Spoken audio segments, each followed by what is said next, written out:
اور اس طرف کے بھی مومنین سے گزارش کر رہا ہوں، اہتمام ہے، واقعی بڑا سکون یہاں پہ ملتا ہے آنے کے بعد، اور ابھی تک جو حضرات کھانا نہیں کھائیں ان سے گزارش۔ اللعین الرجیم لیتکم فی یوم عاشوراء جميعا تنظرونی کیف استسقی لطفلی فابوا یرحمونی۔ ماتمداران مظلوم کربلا، عزاداران سید الشہداء، میں ان تقریروں میں صرف مصائب ہی پڑھتا ہوں، لیکن کہیں کہیں ایسی مجبوری اور ایسے حالات نگاہوں کے سامنے آ جاتے ہیں کہ کچھ جملے تمہیدی طور پر کہنا ضروری سمجھتا ہوں۔ یقیناً یہ جو محبت اہل بیت ہے یہ ایک مسئلے کا سلسلہ مسلسل رہتا ہے۔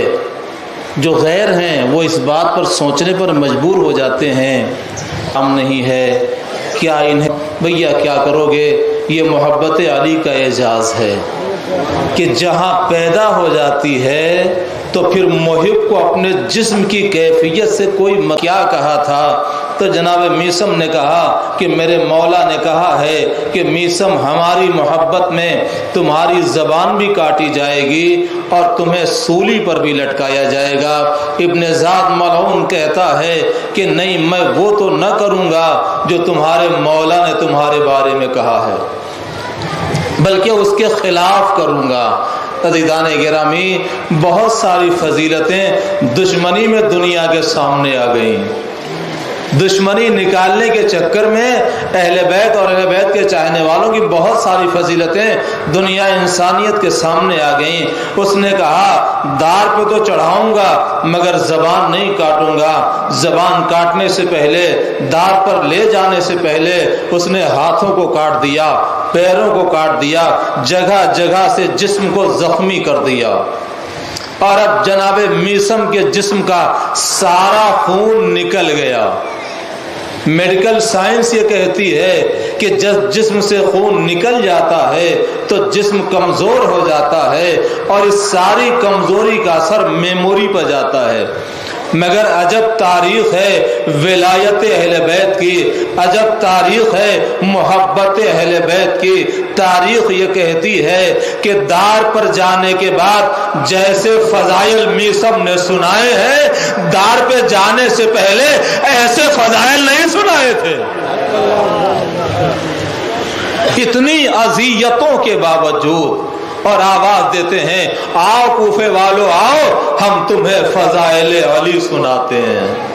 اور ایسی فضیلت سنائی کہ ہر کارے دوڑے، ابن زاد کے پاس آئے، ابن زاد میثم کی زبان روک دے ورنہ تیری ہوا۔ جناب میثم کے قریب آیا، میثم نے دیکھا کہ یہ میرے پاس آ رہا ہے، پوچھا بتاؤ کیا بات ہے، کس لیے آئے ہو؟ کہا تمہارے پاس آ رہا ہوں، تمہاری زبان کاٹنے کے لیے آ رہا ہوں۔ جناب میثم نے کہا پھر تو اور قریب آؤ، پھر اور قریب آؤ۔ اور ایک مرتبہ میثم نے لعاب دہن کو اکٹھا کیا اور آئے ہوئے جلاد کے منہ پر تھوکا اور تھوک کے کہا جا تو بھی ابن زاد کے منہ پر تھوک دینا اور کہہ دینا کہ میثم نے کہا ہے میرا مولا سچا ہے۔ صلوات محمد والے محمد۔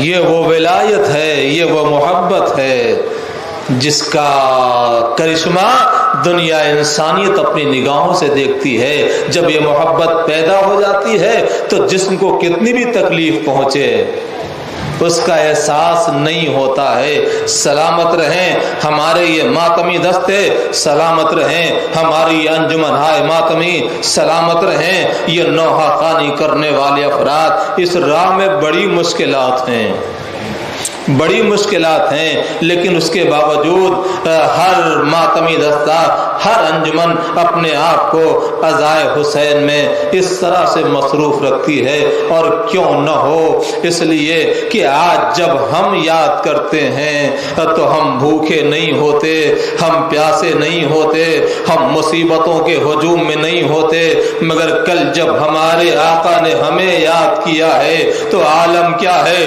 3 دن کی بھوک بھی ہے، 3 دن کی پیاس بھی ہے، غریب الوطنی بھی ہے، اور قیامت ہے کہ ہاتھوں پر ششماہے کی میت بھی ہے۔ اور اب فرزند زہرا آواز دے رہا ہے، اے ہمارے چاہنے والوں، کاش تم روز عاشور ہوتے تو اپنی آنکھوں سے دیکھتے کہ میں اپنے شیر خوار کے لیے پانی مانگ رہا تھا اور دشمنوں نے دینے سے انکار کر دیا۔ عزادار و کربلا کی تاریخ میں 2 مظلوم ایسے ہیں کہ جب ان کا تذکرہ غیر قوموں سے کیا جاتا ہے تو وہ بھی تڑپ کے رہ جاتے ہیں۔ ایک مظلوم کا نام ہے ششماہا علی اصغر، اور دوسری مظلومہ کا نام ہے جس کے حوالے سے آپ نوحہ سماعت فرما رہے تھے، یتیم حسین سکینہ بنت الحسین، جس کی مظلومیت کا عالم یہ ہے کہ حمید ابن مسلم کہتا ہے کہ میں نے شام غریباں اس عالم میں دیکھا کہ جب خیموں میں آگ لگی ہوئی تھی، اسی دوران میں نے ایک بچی کو دیکھا جو اس عالم میں خیمے سے نکلی کہ اس کے دامن میں آگ لگی ہوئی ہے۔ حمید کہتا ہے میں یہ منظر دیکھ کر آگے بڑھا اور بڑھ کر چاہا کہ اس کے دامن کی آگ کو بجھا دوں، وہ بچی اور پیچھے ہٹی، میں اور آگے بڑھا، وہ بچی اور پیچھے ہٹی، اور جب اس بچی نے یہ سمجھ لیا کہ یہ شیخ میرے ہی قریب آ رہا ہے تو ایک مرتبہ کہتی ہے، شیخ خبردار ہمیں ہاتھ نہ لگانا، ہم آل رسول ہیں، ہمیں ہاتھ نہ لگانا۔ حمید کہتا ہے میں کہتا ہوا آگے بڑھا، نہیں میری کوئی اور نیت نہیں ہے، میں بس تمہارے دامن کی آگ خاموش کرنا چاہتا ہوں۔ حمید کہتا ہے جب میں نے اس بچی کے دامن کی آگ کو بجھا دیا تو ظلم و جبر و استبداد کے ماحول میں جب اس بچی نے میرے اندر جذبہ ترحم پایا تو ایک مرتبہ میرا چہرہ حسرت سے دیکھ کے کہتی ہے، اے شیخ تم تو بڑے بھلے انسان معلوم ہوتے ہو، جہاں تم نے اتنا کرم کیا ہے وہیں اتنی مہربانی اور کر دو کہ مجھے نجف کا راستہ بتا دو۔ حمید کہتا ہے نجف جا کے کیا کرو گی؟ کہا نجف میں میرا دادا رہتا ہے، میں اس سے جا کر فریاد کروں گی، دادا بابا کربلا میں مارا گیا، دادا آپ کا بھرا گھر کربلا میں اجڑ گیا، بڑی مظلومہ بچی ہے۔ سنیے ظالم کی زبان، سکینہ کی مظلومیت ظالم کی زبان سے سنیے۔ جب خولی ملعون کو گرفتار کرایا جناب مختار نے اور پوچھا بتا تو نے کربلا میں کیا ظلم کیا ہے، جہاں سارے مظالم بیان کیے وہی ایک داستان ظلم خولی نے اپنی زبان سے یہ بھی بیان کیا کہ کہتا ہے امیر میں خیموں کی لوٹ میں بہت پیچھے تھا، جب میں پہنچا ہوں تو خیمے جلائے بھی جا چکے تھے، خیمے لوٹے بھی جا چکے تھے اور بیویاں خیموں کی جلی ہوئی راکھ پر بیٹھی ہوئی تھیں۔ اور اسی اسنا میں نے دور سے ایک منظر دیکھا کہ ایک چھوٹی سی بچی ہے جس کے قریب ظالم آگے تو بڑھتے ہیں مگر وہ بچی کچھ کہتی ہے ظالم پیچھے ہٹ جاتے ہیں۔ خولی کہتا جب میں قریب آیا تو میں نے کیا دیکھا کہ ہر بڑھنے والے ظالم سے وہ بچی یہی کہتی ہے، اے ظالم ہمیں نہ ستا، ہمارے کانوں پہ گوشوارے ہم سے نہ چھین، اس لیے کہ یہ گوشوارے ہمارے بابا نے ہمارے کانوں میں پہنائے تھے۔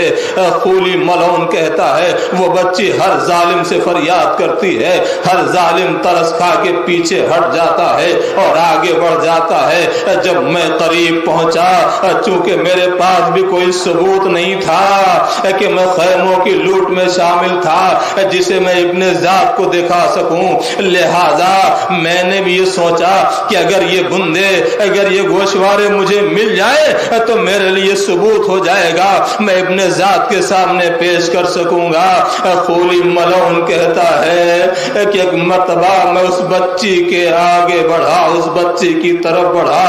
ہم لوگ بڑی آسانی سے بیان کر دیتے ہیں اور ہم لوگ بڑی آسانی سے سن بھی لیتے ہیں، ذرا اپنے گھروں میں اپنے خانوادے میں تو ان بچوں کی کیفیت کیا ہوگی، ان کا عالم کیا ہوگا۔ خولی ملعون کہتا ہے میں بھی آگے بڑھا، انہی بندوں کو لینے کے لیے آگے بڑھا۔ میری کیفیت کو دیکھ کر وہ بچی ایک مرتبہ گھبرا کے کہتی ہے اے ظالم وہیں ٹھہر جا، میں یہ بندے تجھے خود اپنے ہاتھوں سے اتار کر تیرے حوالے کر دوں گی۔ خولی ملعون کہتا ہے ایک مرتبہ اسی عالم اضطراب میں وہ بچی جلدی اپنے بندوں کو کھولنا چاہتی ہے اور اتار کے مجھے دینا چاہتی ہے، مگر کیفیت یہ ہے، عالم یہ ہے، گھبراہٹ ایسی ہے، اضطراب ایسی ہے کہ اس کے ہاتھوں سے اس کے کان کے بندے کھل نہیں رہے ہیں۔ خولی ملعون کہتا ہے جب میں نے تاخیر دیکھی تو ایک مرتبہ میں نے اپنے دونوں ہاتھوں کو اس کے بندوں کی طرف بڑھایا اور بندوں کو پکڑ کر کھینچا تو بندے کھلے نہیں بلکہ کان کی لبیں اس بچی کی پھٹ گئی۔ وہ بچی زمین کربلا پر گری، کبھی فرات تر کر کے آواز دیتی ہے اے چچا، ارے آپ کے بعد ہم پر کیسا ستم ہو رہا ہے۔ کبھی نشیب کی طرف رک کر کے آواز دیتی ہے اے بابا، جن بندوں کو آپ نے پہنائے تھے ظالموں نے چھین لیے، کانوں کی لویں زخمی کر دیں۔ الا لعنت اللہ علی القوم الظالمین۔